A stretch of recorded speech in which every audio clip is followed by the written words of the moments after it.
Hi, I'm Kelly at Book and Paper Arts, and last week we looked at ways to use found text, old pages from magazines and used books to create verbal elements to add captions, narrative stories, and poems to your pages.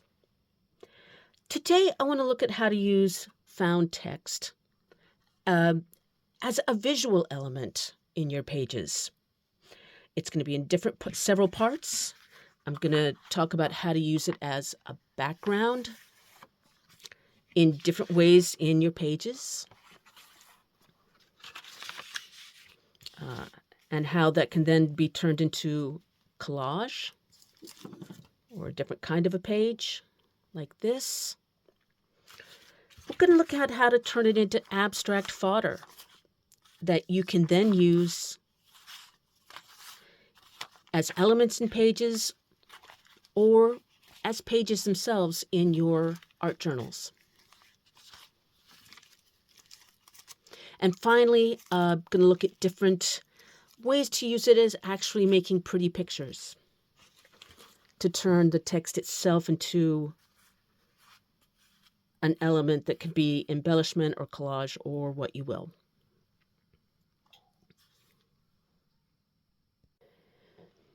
So please join me. I'm going to look at a ton of different techniques. I also have some free printable scans today. Some digitals that you can print up and use in your own work. This is the original of this lady here. And there's two others. Da, da, and da. They're black and white. They are crazy dramatic. And if you'd like to find out how to get these, join me near the end of the video. If you like journal arts, if you like book and paper arts, please subscribe to my channel here on YouTube and be sure and turn on the notifications. And you will have more of them in your life. Let's go play with text. But first, a little bit of housekeeping from last week's video. Last week's video was again about using text as words. And a ton of you let me know in the comments that you like the technique, but did I have any ideas for storing all of those words that you're cutting out? And the thing is, when I do this technique, and I do it a good bit, I just cut these out and put them in an envelope, and then I dump them all on the table each time and sort them out that way. Okay, I can see how dumb that is. It's wasting a lot of time and energy. So let's try this. If you want to make a library of your phrases and words, I took this plastic sleeve.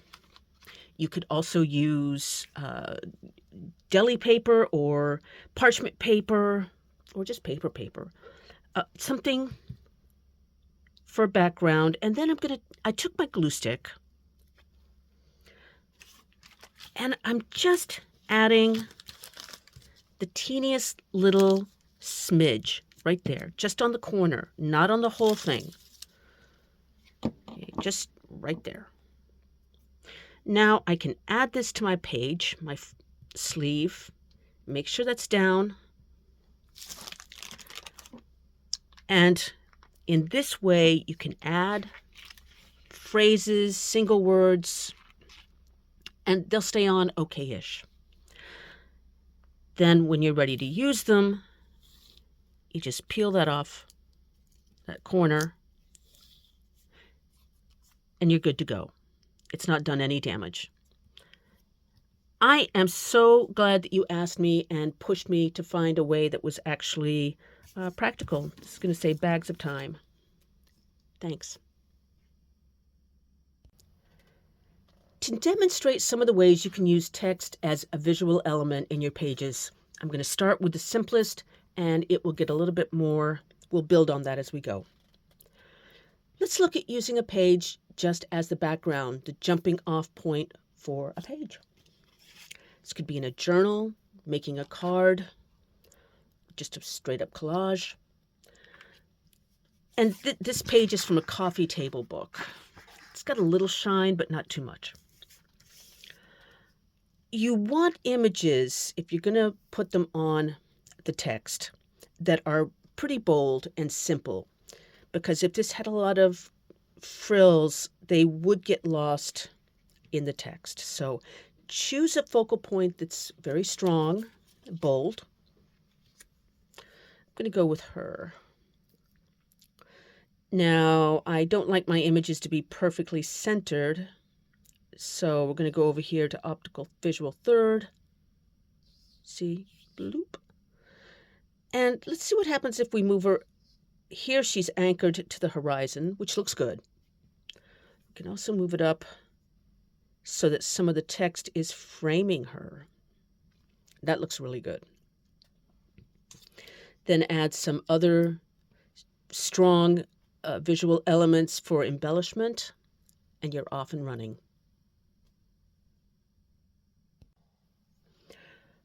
I tore off the margins, and if I was going to actually make this into a journal page, which I'm not today, that's a different video, I would add some drizzles, some splotches, and other, maybe stenciling, stamping. You know how it works. And then you could mount it on a piece of watercolor paper or in your journal. Or in this case, I've actually got this from a scrapbook pad. Very inexpensive, and you get a lot of color and pattern. And then I could trim that, and we'd definitely be off to the races.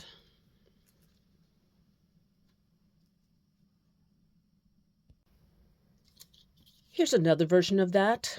I have this beautiful woman that is from a magazine called The Girl's Own Paper. It's from 1888. And she's one of the images that is available in those free printable scans. And you can see that I have copied it and then pasted it in so that I could resize it and make it quite a bit smaller. Again, though, this is a very simple line. I don't know, do we want some text to show? I think this one looks better anchored. And then we can give her some wings, a little bit of more of a visual there.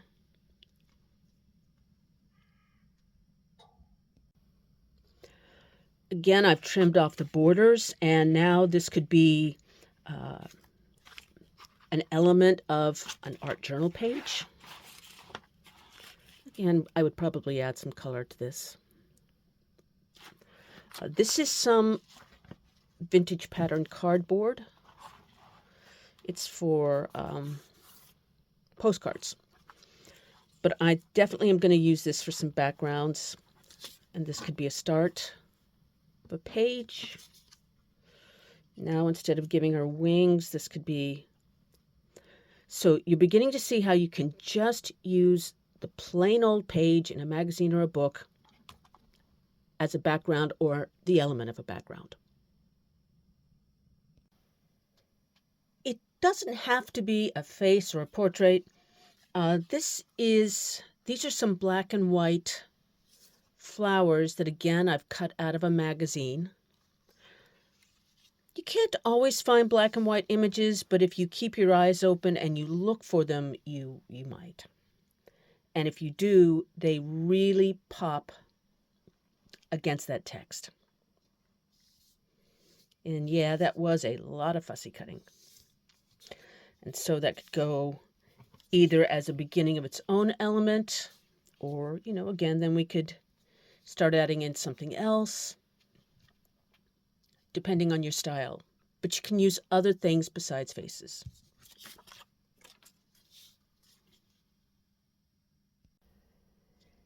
Now we can decorate that plain old text and use it another way.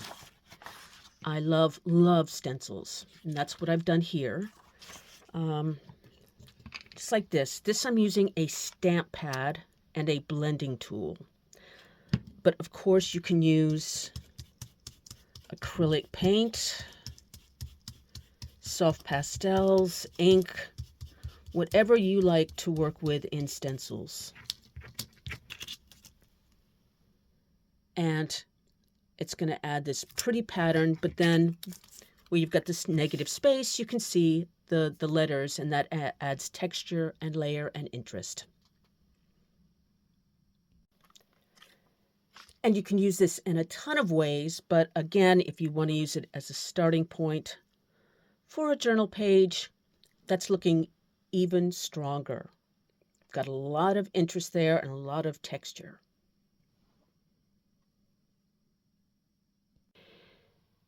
Now have a look at this. It's another aspect of using a page of text as an element of the background. This is a page from a coffee table book, and it has strong architectural aspects to it, basic shapes, which is what you're going to need for this, something super basic, because what I did was I took my craft knife and I cut out some of the elements here. I'm going to save that. That's going to make a great headpiece for another person. Get rid of that.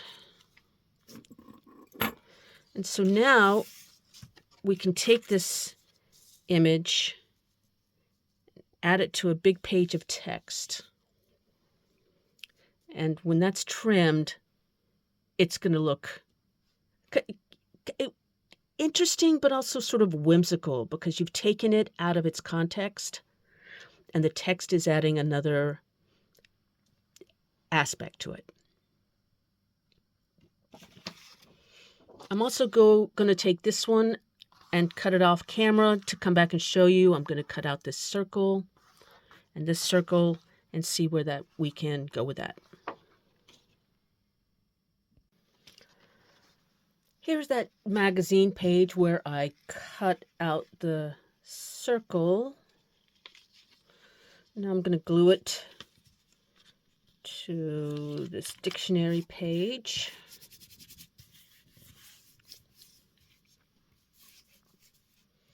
And I've just got a completely different looking kind of a page.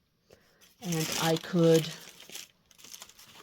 I don't know, put something there now in the middle. I don't know, I just picked her out of the pile, but this could be the start of another collage page. And this is that finished piece here, where the text is now showing through, making arches.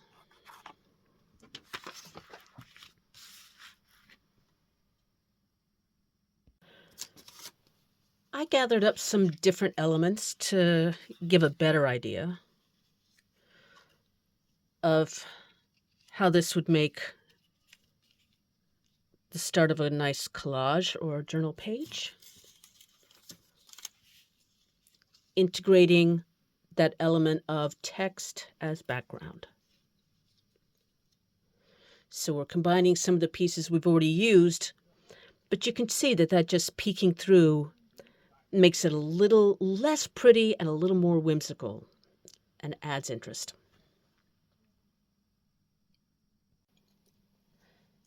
You can also do some mark making. Maybe stencils are not your thing or you don't have any. Well, I'm just using some acrylic paint and a makeup sponge.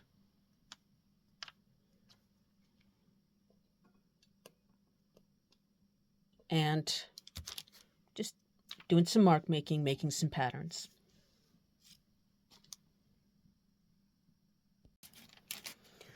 You know what I love is a good checkerboard pattern.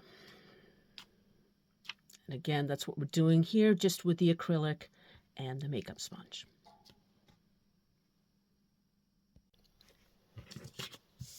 So we've got the decorated pages that we could use as backgrounds, but you could also turn them into fodder.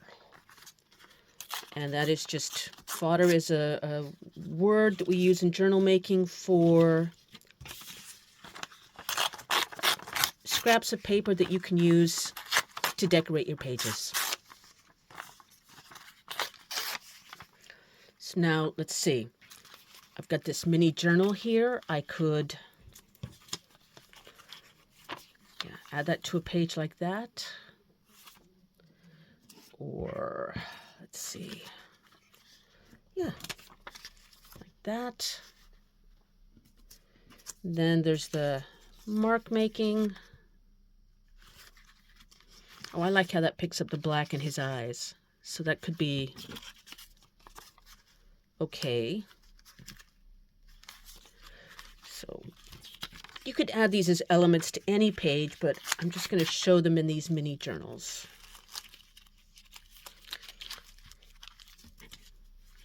It's a little bit big. Yeah. So I could glue this into my mini baby journal. And let's see, here's that checkerboard. You know, I think I might do with this is I could actually bind this into a journal like that, so it's its own page. And that would look really cool. And you could either leave it as it is, or again, you could use it for a background for something else. Because now it's going to be its own page. So you can tear up your papers, decorated papers, and turn them into journal elements. For the next part, let's look at how you can use text as actual parts of a picture, as a visual element. There's different ways we can do this. I made these petals from a die cut. So if you use die cuts, you can cut out any shape out of any old text that you have. Die cuts are not really my wheelhouse. But I did want to show you that what you can do if they're in yours, because I know a lot of you use these for card making or junk journals. So if you cut out use some die cuts on text, it looks super cool. And then you can make of it what you will. This is more like me, you know, wings. And what I've done here is I took a page from a coffee table book, and in this case I had a stencil, a big oversized stencil of butterflies. This is made by Fisker, by the way. So I just hand drew that around the stencil, and then I cut it out. And now I can ink up the edges, again, just using my ink pad. And blending tool or makeup sponge.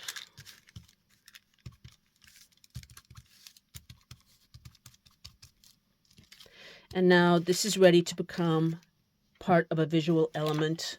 It can be on any kind of a page. This is my art journal. So if I wanted to, I could add it to the art. Ooh, that looks good.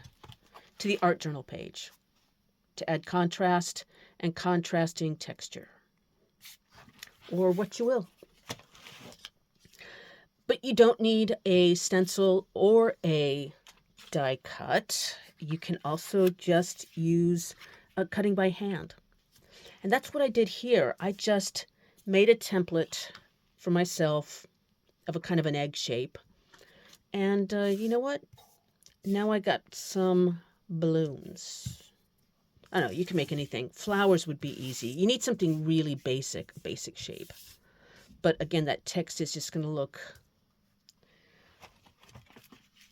charming.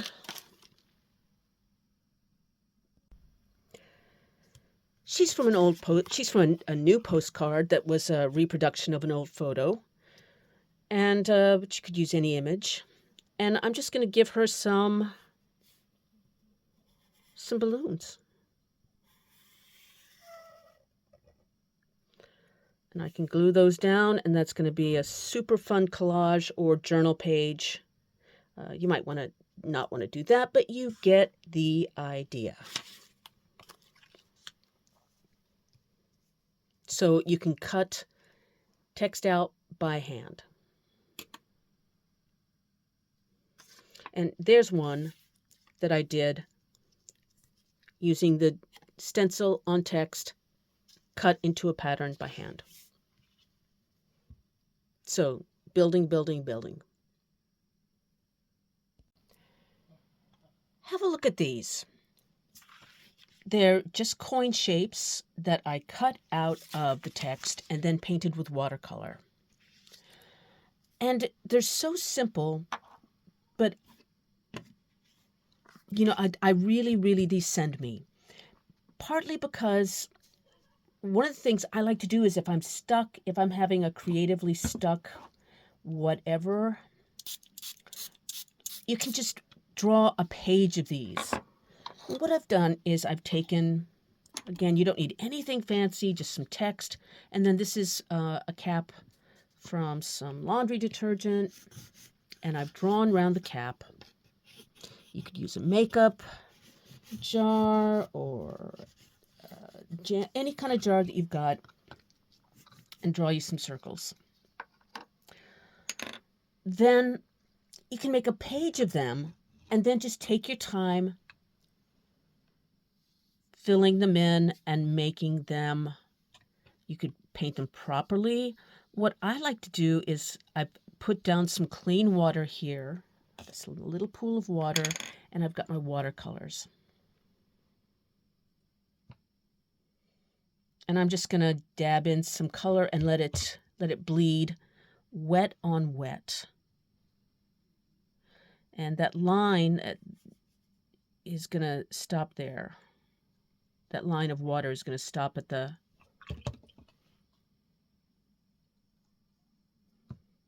where your thing is, your circle. And then you just let these air dry. And again, you can just make a page of them, and then when they're dry, cut them out, and when you will have these lovely, charming embellishments that you can use on journal pages,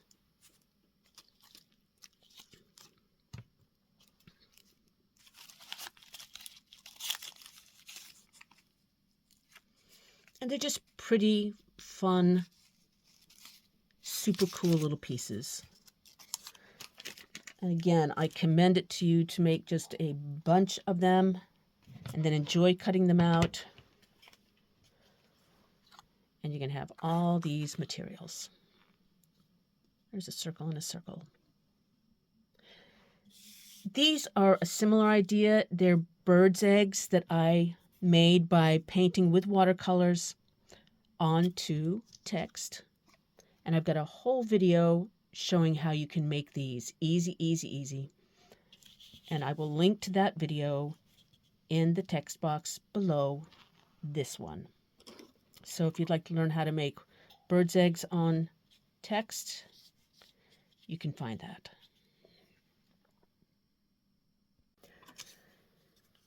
Another thing I like about these smalls is that you can use them to fill up space in a collage or a journal page or a card. This is a completed page, but if I wanted to, I could add this bird's egg here for just an element to help fill up the space a little bit. Draw the eye over here, like that. And then these little free-form abstract circles, I don't know, if they went up here, they'd almost look like celestial elements, like some wild suns or planets. And who doesn't like that?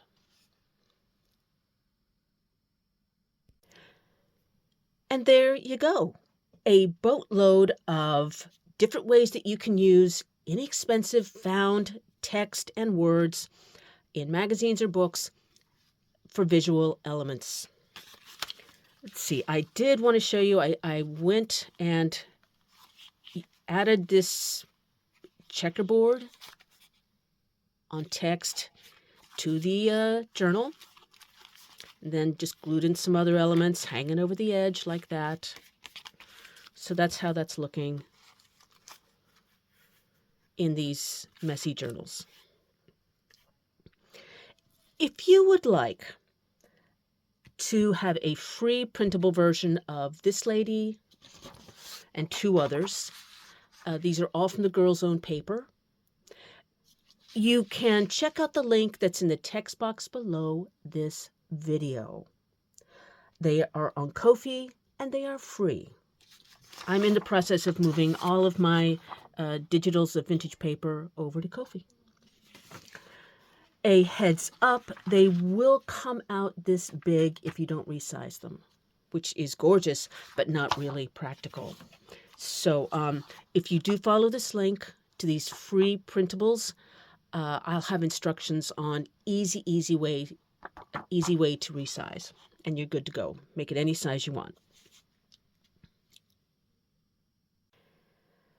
Ko-fi is where you can also make a contribution to help support this channel and this content.